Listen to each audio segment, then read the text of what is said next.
അവിടെ എഴുതണം. ഓക്കെ, ആ സ്റ്റേറ്റ്മെന്റ്സ് നമ്മൾ അവിടെ എഴുതി കൊടുത്താൽ മാത്രമാണ് നമുക്ക് മാർക്ക് കിട്ടുള്ളൂ. അപ്പൊ നിങ്ങൾക്ക് അറിയുന്നുണ്ടാവും എല്ലാവരുടെയും മോസ്റ്റ് ഓഫ് ദി സ്റ്റുഡൻസിന്റെ പ്രശ്നം എന്താണെന്ന് വെച്ചാൽ എല്ലാം തലയിലുണ്ടാവും, പക്ഷെ അത് എങ്ങനെയാണ് എഴുതി ഫലിപ്പിക്കുക എന്നറിയില്ല.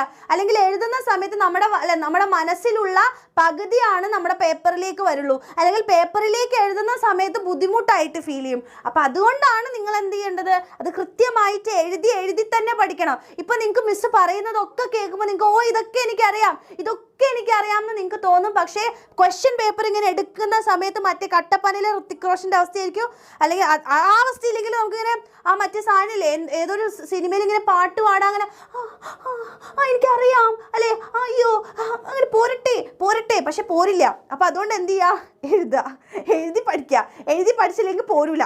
അപ്പൊ നമ്മൾ ചിലപ്പോൾ പാട്ടൊക്കെ ഓർമ്മ, ദിൽഷാമിസിന് എപ്പോഴും പാട്ടാണ് ഓർമ്മ വരാറ്. സിനിമ കയറി കഴിഞ്ഞാൽ ഹിന്ദി എക്സാമിന് പോയാൽ ഇംഗ്ലീഷ് പാട്ട് കേൾക്കും, മലയാളം എക്സാമിന് പോയാൽ ഹിന്ദി പാട്ട് കേൾക്കും, മലയാളം എക്സാമിന് പോയാൽ എൻ്റെ തലയിൽ മൊത്തം ഹിന്ദിയാവും വരിക, ഹിന്ദി എക്സാമിന് പോയാൽ മൊത്തം ഇംഗ്ലീഷ് ആവും വരിക, ഇംഗ്ലീഷിൽ പോയാൽ മലയാളം ആയിരിക്കും ആകെ വരിക. അപ്പം അതുകൊണ്ട് അല്ലേ, എവിടെയാണെങ്കിലും ഇതാണ് പ്രശ്നം ആണല്ലോ. ആവശ്യമുള്ള സാധനത്തിൽ വരികയില്ല. ചിലപ്പോൾ ഫിസിക്സിൽ പോകുമ്പോൾ മാത്സ് ഒക്കെ ആവും ഓർമ്മ വരുന്നുണ്ടാവും. അപ്പം അതുകൊണ്ട് കൃത്യമായിട്ട് എന്ത് ചെയ്യുക, പഠിക്കുക. അത്രേ ഉള്ളൂ, എഴുതി